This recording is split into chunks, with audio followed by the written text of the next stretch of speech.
विज्ञानर अग्रगति सत्वे ग्रामांचल लोक मैंने अंधविश्वास कबलू मुकुड़ी पारि नाहांती।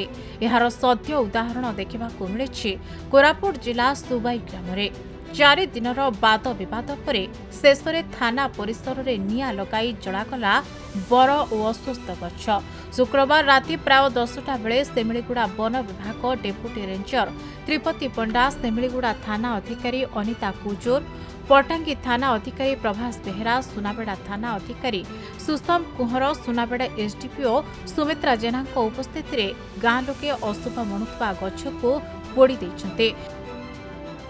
देखंतु ए जो गुजब चली थिला लोक मानकर अगुवा द्वारा आउ गत 3-4 दिन हलाणी लोक माने असंतोष होउचंती, किंतु आज गोटे शांति कमिटी बसिकी आउ थाना वाला उपस्थिति रे, फॉरेस्ट कर उपस्थिति रे, पूर्वतन विधायक रघुराम पाड़ान एवं आमर किछि काउंसिलर भाई माने एवं भद्र व्यक्ति मानकर उपस्थिति रे सबु विषय को बुझामणा करिकी आज आमर जो गछ पाई लोक असंतोष होते जनसाधारण को मध्य अनुरोध थिला, से माने भयभीत होते, से आम कौन कलु कि ए गछ को पुड़े देलु।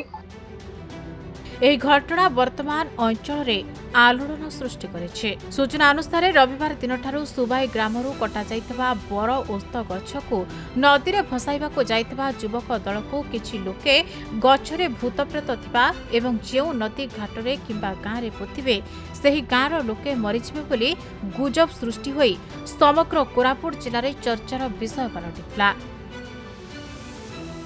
गुजब होता कि घाटर कौन प्रेतात्मा नहीं जाऊँगी कड़े पोती देले से एरिया लोक मरीजे एमती प्रचार होता से आम निजे ही दौड़लु केते गाँ लोक मिसिकी आज थाना आनी पुलिस प्रशासन मध्य आसते से जगह को थाना को आनीदे थाना आनिक 4-5 दिन रखाई रखला आज शेष निष्पत्ति निगला ए जिनस को पोड़ी नष्ट करा जाऊ बोली समस्त कई मिसिकी मतामत नेला परे आमे आज थाना भीतर ही आको समस्त उपस्थित पुलिस उपस्थित फॉरेस्ट उपस्थित काउंसिलर उपस्थित खाट को पोड़ी पाउंस करा जाउची।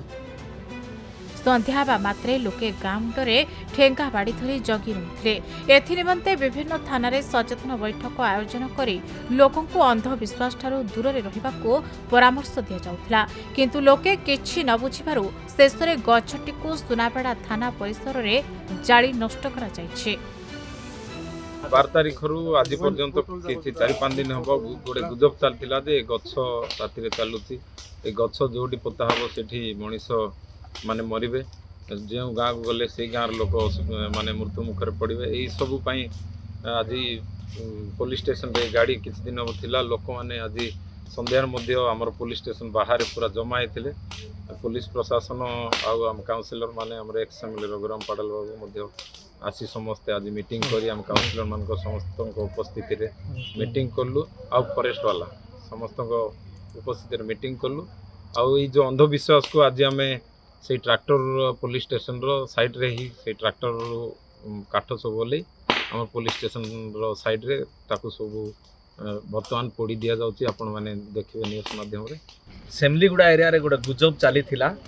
आ किछि गछ को नेगरी ए गछ रे कोन भूत लागिछि कोन ए सब अंधविश्वास करी लोक थाना मत घेराव करथिले। मु सेमलीगुड़ा रु कोरापुट जीवा समय देखली एते गहली काहे की रहिछि देखिक थाना भितर गला परे मु देखा पाइली जे ये नाय आम गाड़ी रे गछ रही गछटा भूत रही ये सब बोलिक लोक अंधविश्वास थिला।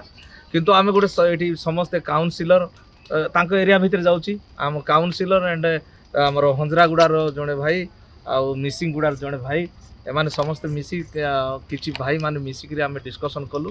तापर पुलिस डिपार्टमेंट कहले जे फॉरेस्ट डिपार्टमेंट को आम हैंडओवर करूचु ये गछटा नहीं जीवे। तापर फॉरेस्ट डिपार्टमेंट आसला पर ए कंचा गछ आम नहीं कौन करूँ वेस्ट गछ एटी जड़े देवा। कोरापुट मनोहर त्रिपाठी रिपोर्ट खबर ओडिशा।